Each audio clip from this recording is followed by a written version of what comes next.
Costes de penya-segats altius on fan niu les àguiles i els voltors. Platges d'arenes refulgents com l'hort, obertes a la mar blava. Frontera de les rutes d'Orient.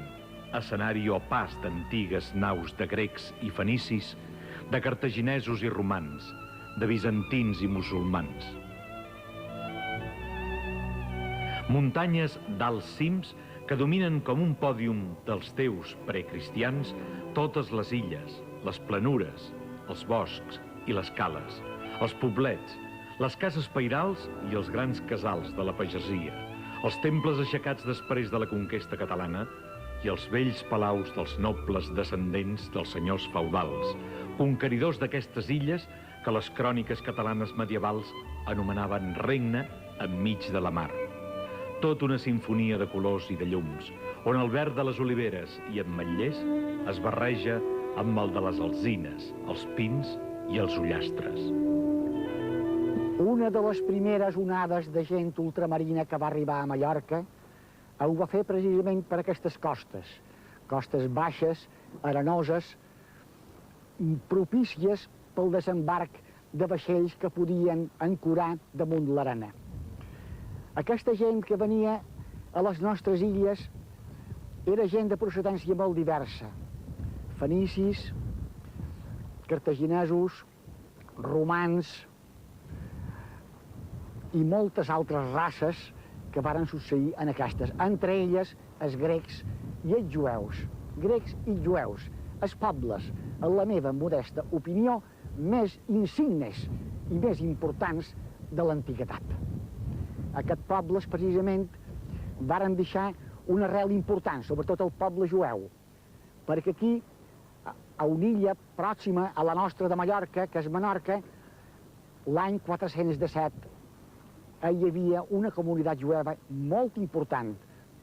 Més endavant, quan en Ramon Berenguer III el Gran de Catalunya, l'any 1115, va venir a Mallorca al front d'una expedició de catalans i de pisans, se va trobar aquí, a la nostra illa, amb una comunitat jueva verdaderament important, que va implorar la seva protecció que el nostre Ramon Berenguer els hi va concedir. Perquè s'ha de tenir en compte que un jueu sempre se trobava més pròxim a un cristià per raons teològics i per moltes altres raons que no d'un islàmic.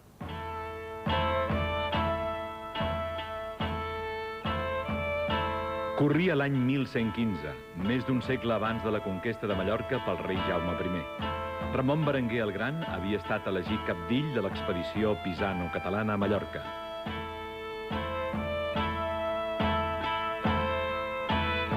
El motiu de l'expedició era castigar els moros illencs per les continuades i sagnants incursions piràtiques a les terres del litoral europeu.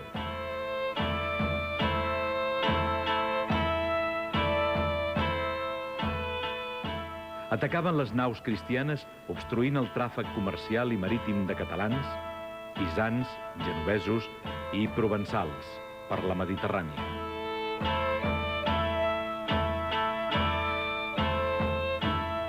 També l'expedició tenia com objecte alliberar uns 30.000 captius cristians que eren empresonats a Medina Mallorca, anomenada abans Palma pels romans i després Ciutat de Mallorca pels catalans, arrel de la conquesta de l'any 1229.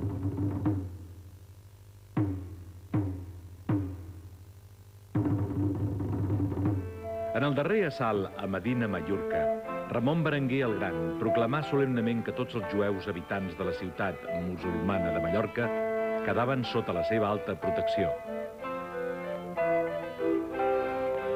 No ens ha d'estranyar gens. Les raons d'aquesta actitud eren diverses i de pes. La comunitat jueva barcelonina, molt important, rica i influent, estava emparentada per llaços de sang amb els jueus mallorquins. Els jueus catalans finançaven les empreses de conquesta dels comtes reis catalans. A les Balears, els jueus estan perfectament documentats molt abans de les dominacions vàndala, bizantina i, naturalment, mora.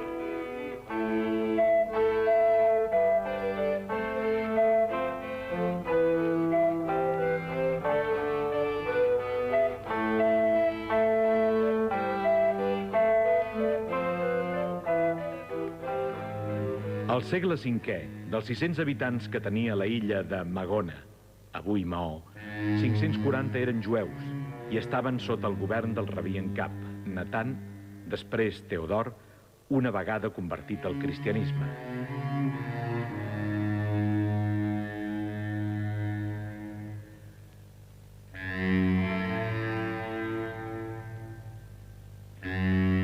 Un cristianisme que ha deixat testimoni d'aquell temps, com són les pedres venerables d'aquesta basílica de Sant Bou.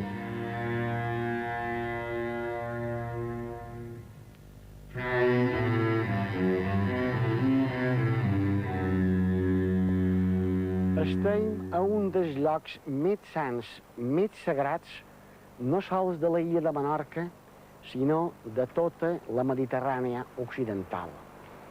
Són les platges de Sant Bou, del terme de l'O, en aquesta illa meva, estimadíssima i petita de Menorca. El cristianisme va arribar a través d'Hipona, a través de Sant Agustí, no tan sols en aquestes illes, en aquest arxipèlag, sinó a Hispània, a través d'aquestes basíliques, d'aquestes 5 basíliques que trobam aquí. Aquesta va ser la primera que es va descobrir. La primera basílica descoberta gràcies a un gran bisbe, un bisbe savi, un bisbe sant, Monsenyor Bartomeu Pasqual Barroig, l'any 50. Ell és l'artífice del descobriment d'aquesta joia de la cristiandat primitiva. Aquí, en aquesta mateixa època, hi va haver el bisbe Sever de Menorca, que possiblement estava ubicat a Ciutadella. I amb motiu de l'arribada de les relíquies de Sant Esteve, que dua el prevere Pau Orosi, el bisbe Sever va intentar convertir, i va aconseguir convertir en el cristianisme, els jueus que hi havia a Magona, avui Maó. Quasi 600 jueus, entre ells el seu rabí Natan, se varen convertir en el cristianisme. És per això que els jueus balears estan considerats com la comunitat confessional i ètnica més antiga de les illes.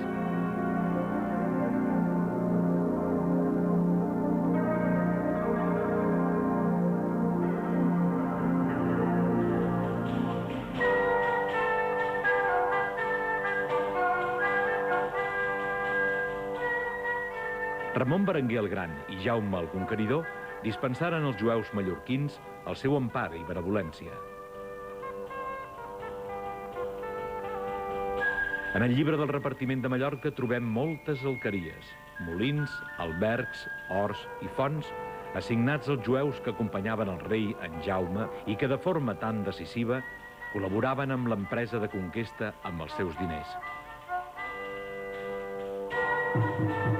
Recordem el darrer assalt a Medina Mallorca, la diada de Sant Silvestre de 1229, que una multitud de jueus mallorquins sortiren de la ciutat a l'encontre del rei en Jaume, demanant-li protecció.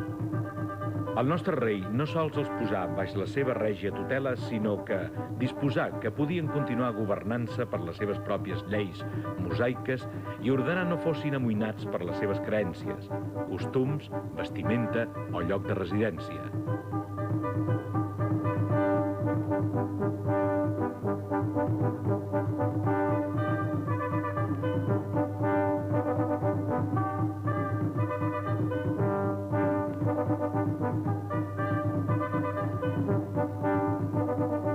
Després de la conquesta de Mallorca, les 3 grans comunitats, cristians, jueus i musulmans, convivien en pau i harmonia.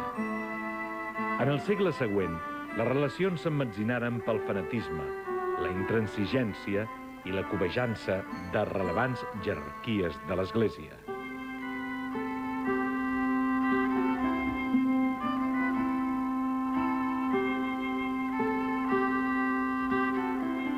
Milers de jueus foren bàrbarament assassinats i les jueries de les nostres principals ciutats, Barcelona, València, Girona, Perpinyà i Ciutat de Mallorca, foren passades a sang i foc.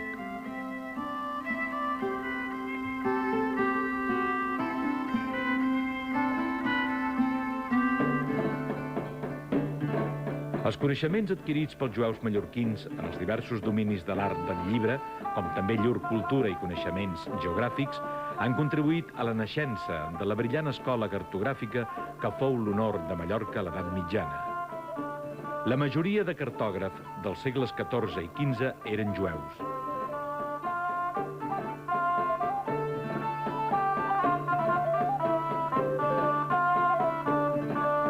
Són ben coneguts Abram i Jafudà Cresques, pare i fill autors del famós atles català de 1375. Es pot llegir a la part alta del mapa una inscripció en català. Aquesta caravana és partida de l'imperi de Sarra per anar a Cataio. És probable que els autors de moltes cartes nàutiques anònimes considerades catalanes que es conserven a diferents arxius d'Europa siguin obra de jueus mallorquins que no s'atrevissin a posar el seu nom autèntic a la carta nàutica i, si eren conversos, no volien posar el seu nom d'adopció forçada per rebutjar-lo íntimament.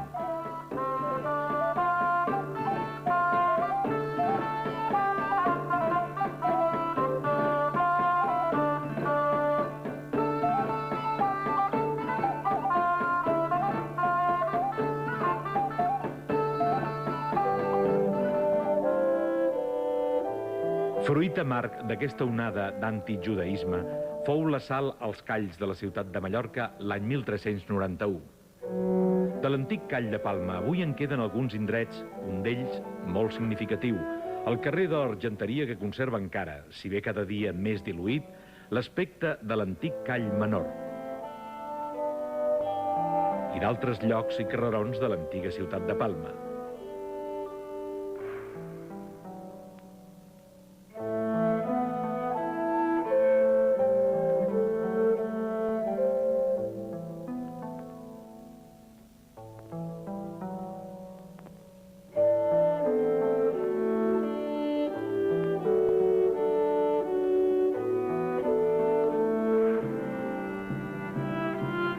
El saqueig arribà també als calls d'Inca, Porreres i Felanitx.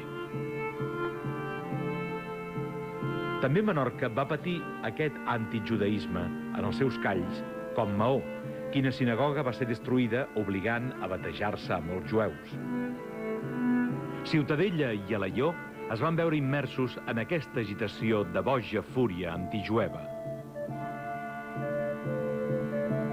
La repressió fou tan espantosa i la sang innocent va córrer tant que hi hagué conversions massives, falses naturalment. El jueu mallorquí es jugava no sols la hisenda, sinó la pròpia vida. El valor material dels béns destruïts o robats, diners, joies, robes, aliments, mobles, són de difícil avaluació, però malgrat tot valuables, no així els sofriments morals, l'angoixa, el desconsol, el terror dels supervivents, la qual cosa fuig a qualsevol tipus d'estimació objectiva. La majoria de jueus fugiren de Mallorca a països on pogué professar la seva fe amb llibertat i seguretat, com Marroc, Algèria, Tunísia, Grècia, Egipte, Turquia. Altres es convertiren a la fe cristiana, però la seva conversió no fou sincera, perquè no era possible abraçar una fe que proclamava la justícia, la pau i l'amor fratern, i que practicava la injustícia, l'odi i la guerra.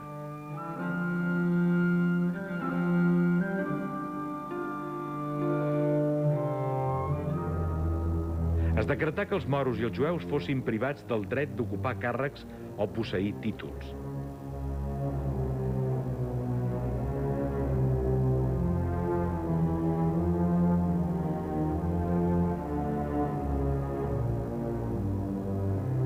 Se'ls hi prohibí canviar de domicili. Foren excloïts de certs oficis, com espaciers, fusters, sastres o carnissers. No podien portar armes ni contractar cristians per treballar per ells. No se'ls permetia menjar, beure i fins i tot parlar amb cristians. Un plantejament magistral de la situació dels conversos en el segle XIV és el del professor Jaume Vicenç Vives, quan diu que després del saqueig dels calls de Barcelona, València i Palma de Mallorca, els anomenats conversos, influents per les seves relacions financeres i el seu prestigi intel·lectual, acaparen l'odi dels cristians vells, no sols per les relacions que continuaven mantenint, amb els hebreus, sinó per les dificultats en adaptar-se al quadre de les activitats quotidianes, des del menjar a la vestimenta. Molt aviat se'ls acusà d'heretges i se'ls anomenà judaïtzants i marranos.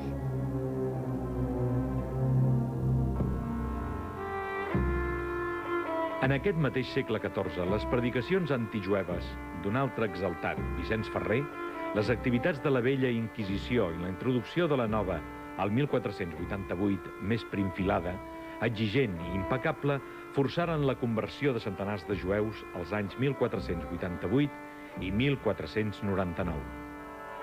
El moment més dramàtic de l'antijudaïsme a Mallorca es produeix en el segle XVII. L'any 1674, el fiscal del Tribunal de la Inquisició a Mallorca dicta la seva famosa denúncia contra els descendents dels jueus conversos.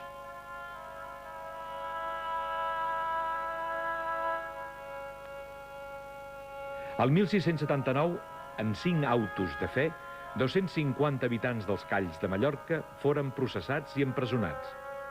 Els judaïtzants ompliren les noves i espaioses presons que havien estat construïdes pel Sant Tribunal amb diners confiscats als jueus els anys anteriors.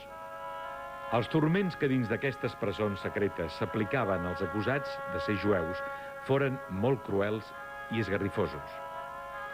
Els que adjuraven eren reconciliats, el que no significava que quedessin en llibertat, puix les penes eren molt severes. Eren flagel·lats fins al límit de les seves forces, empresonats durant anys o condemnats a galeres. Els condemnats a mort eren col·locats dalt d'un ruc i eren conduïts al cremador que s'havia preparat a una clariana al bosc de Bellver, enfront de la mar més blava i més bella de la Mediterrània.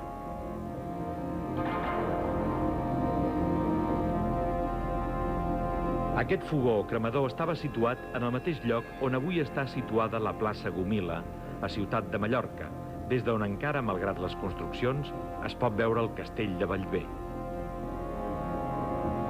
Al llarg de l'itinerari des de Ciutat al bosc de Bellver, el públic es congregava a cada banda pel camí per veure passar la macabra comitiva, rodejada, precedida i seguida de frares exaltats. Des del Palau Episcopal, el bisbe Don Pedro de Alagón tal vegada implorava a Déu misericordiós el perdó espiritual per a aquells considerats culpables, que anaven a morir de la forma més injusta i espantosa, oblidant que un papa sant i savi, Sant Gregori el Magne, eximia els hebreus de la obligatorietat del baptisme i els hi va reconèixer el dret a practicar lliurement el seu culte. Un altre papa del segle XIII manà que ningú obligués els jueus a batejar-se a la força. La comunitat jueva mallorquina quedà esvaïda, ja mai més reviscolà. Els nous conversos passaren a ser denominats xuetes, però només 15 llinatges foren considerats descendents de jueus, quan és ben cert que més d'un centenar de cognoms mallorquins són d'origen jueu. Avui queden pocs records d'aquella trista història. On ara s'alça l'església dels jesuïtes anomenada de Montession, hi hagué l'antiga sinagoga, i encara es pot veure la paret de pedra que formava part d'aquell cenacle.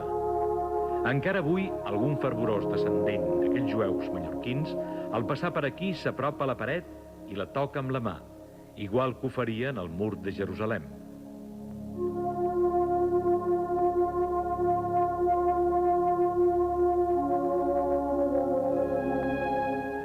No fou fins a finals del segle XVIII que el rei Carles III, a requeriment d'alguns conversos mallorquins, promulgà 3 pragmàtiques per les que es prohibia insultar els conversos amb el nom de jueu, hebreu o xueta.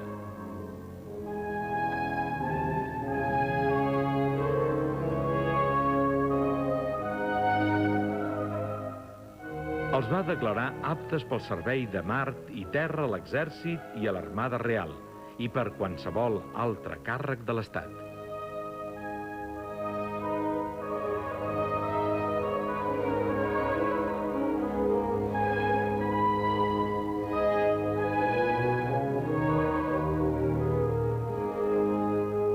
Les pragmàtiques en favor dels xuetes foren fetes públiques a Mallorca entre l'estupefacció i escàndol d'uns i l'alegria i agraïment dels altres. Així i tot, la segregació ha durat fins als nostres dies. El doctor Josep Forteza Rey descendent de jueus mallorquins, pensa que avui ja no es discrimina ningú. Jo crec que aquesta discriminació ha disminuït molt. No vull dir que hagi desaparegut totalment. Amb aquelles persones d'un esperit obert i d'una visió universal, aquestes persones ja no discriminen. Ara, aquelles persones una mica mesquines i de poc esperit universal, tancats, potser n'hi hagi encara alguns que discriminin. Però jo no he rebut gaires discriminacions o separacions o això. Generalment, aquí on vaig, dins la meva professió, he estat ben rebut i pot haver hagut alguna excepció que quasi bé no me'n record. Aquesta discriminació ha servit per consolidar l'esperit de casta de la comunitat jueva? Potser sí. Amb aquelles persones que tenien més caràcter i més formació, crec que aquests s'han d'haver consolidat més i no han pogut renunciar a el que era propi. Hi ha una raça i una cultura, raça que ha donat al món, ha ajudat a avançar el món en molts de sentits. Fruit evident de que s'ha vençut aquesta discriminació és el cementiri, només per jueus, que hi ha a la localitat de Santa Eugènia, al mateix costat del cementiri cristià. La majoria dels jueus enterrats no són mallorquins, sinó estrangers que havien manifestat el seu desig de reposar aquí.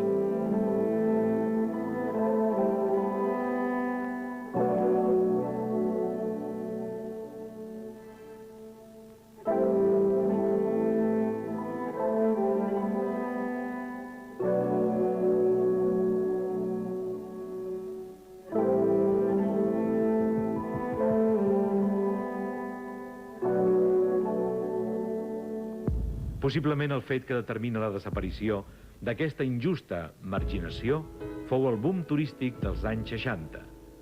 Milions de visitants estrangers d'esperit tolerant inclinaren la balança cap a una integració total.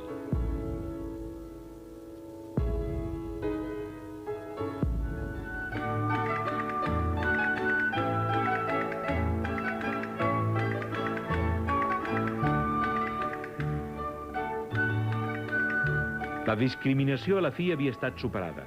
Els descendents dels jueus, els xuetes, recobraven el que no havien d'haver perdut mai: la consideració de ser els mallorquins més antics de l'illa.